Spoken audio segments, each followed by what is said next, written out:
So, what are we doing? Our project is going through a process of working as hard as it can to try to gather some solid evidence. One of the things we did, we have 6,000 schools in our population. We surveyed all 6,000, we got 1,000 responses, which isn't too bad. In fact, it's very good for a large-scale survey. It's much more than we expected. We asked principals to give their opinions on 2 or 3 things. One is, what type of spaces actually exist in your school at the moment?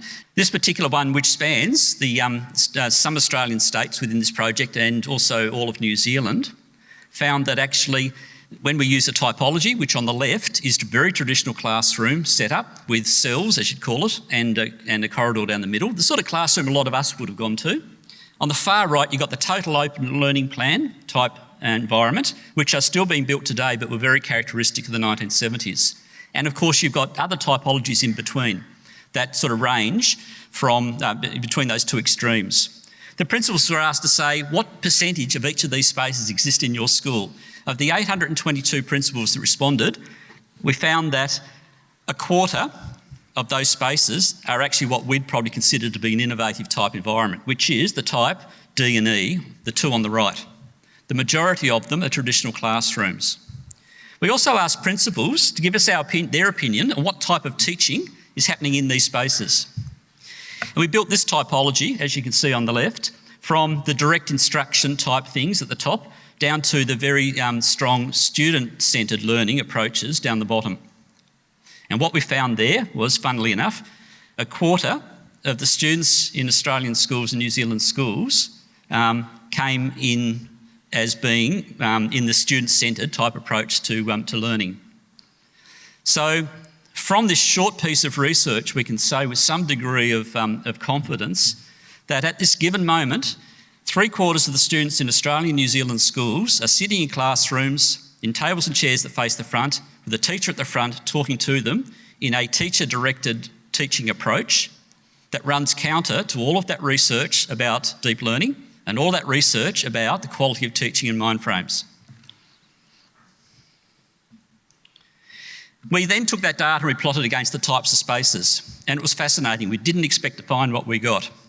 It might be a bit hard to read quickly like this, but this is, be aware, the first time data like this has been produced anywhere. What it shows along the y-axis, or up the y-axis on the left-hand side, is student deep learning, going from very superficial at the bottom to highly deep learning at the top. And what you've got on the x-axis across the bottom on the left are teacher mind frames that are counter to what Hattie says the research shows are highly effective. And to the right is the teacher mind frames that are highly effective for student learning, according to the statistics.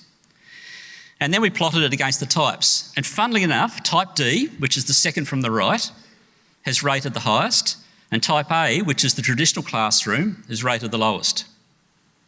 There is evidence here of a strong correlation between the types of spaces that students are working in and types of learning and types of teaching happening in those spaces.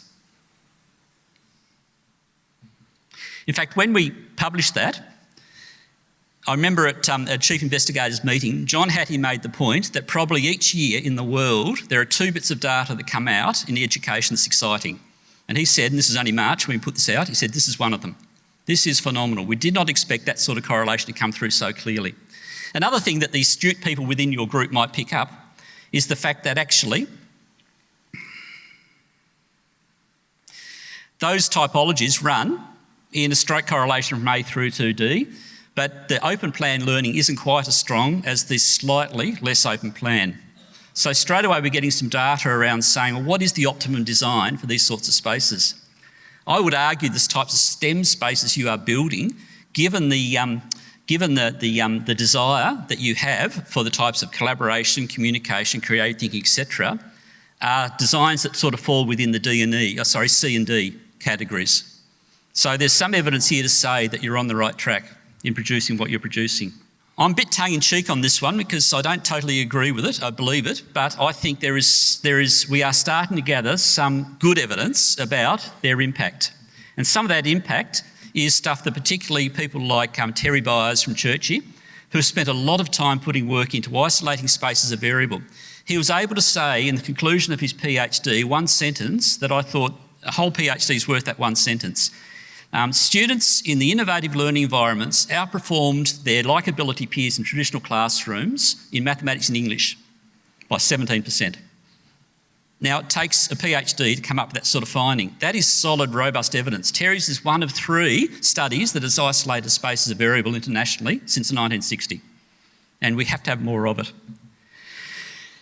Because after all, when ministers for education, when parent groups, when reporters want to talk about the spaces you guys have been given and starting to use, they're going to be looking for flaws to create stories, or they're going to be looking for reasons not to put the money in, or whatever. And the one thing that actually works well is evidence. We put it on the table and say, here is evidence to show that it does work.